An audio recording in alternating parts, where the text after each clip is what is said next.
AP రాజకీయాలు ఆసక్తికరంగా మారుతున్నాయి. కూటమి ప్రభుత్వం ఏడాది పాలన వేళ కీలక నిర్ణయాలు తీసుకుంటోంది.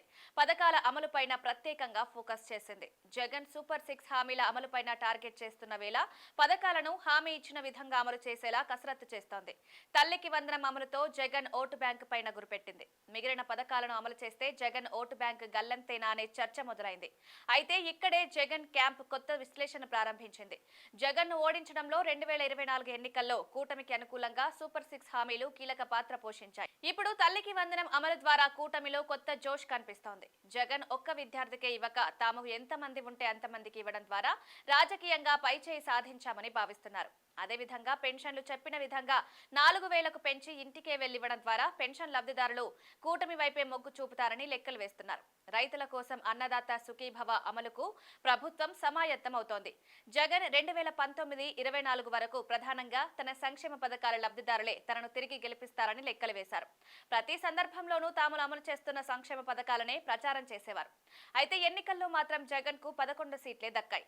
జగన్ సంక్షేమ ఓటు బ్యాంక్ తన వైపు తిప్పుకోవడానికే నాడు జగన్ ఇచ్చేదానికంటే ఎక్కువ మొత్తంలో ఇస్తామని కూటమి నేతలు హామీ ఇచ్చారు, అధికారంలోకి వచ్చారు.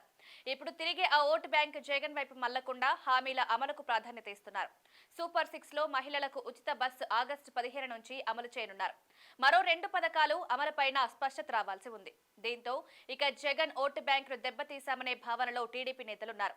కాగా జగన్ లెక్క మాత్రం వేరుగా ఉంది. చంద్రబాబు అమలు చేస్తున్న సంక్షేమం అమలు కంటే ప్రచారం ఎక్కువగా ఉందని పార్టీ ముఖ్య నేతల వద్ద జగన్ వ్యాఖ్యానించినట్లు సమాచారం. సూపర్ 6 తో పాటు చంద్రబాబు మేనిఫెస్టోలో ఇచ్చిన హామీల అమలుపైన నిలదీసేందుకు జగన్ సిద్ధమవుతున్నట్లు తెలుస్తోంది. తన హయాంలో చేసిన అప్పులపైన కూటమి నేతలు చేసిన ప్రచారాన్ని జగన్ గుర్తు చేస్తున్నారు. ఈ ఏడాది కాలంలో చంద్రబాబు చేసిన అప్పుల గురించి ప్రజల్లోకి తీసుకువెళ్లాలని డిసైడ్ అయ్యారు.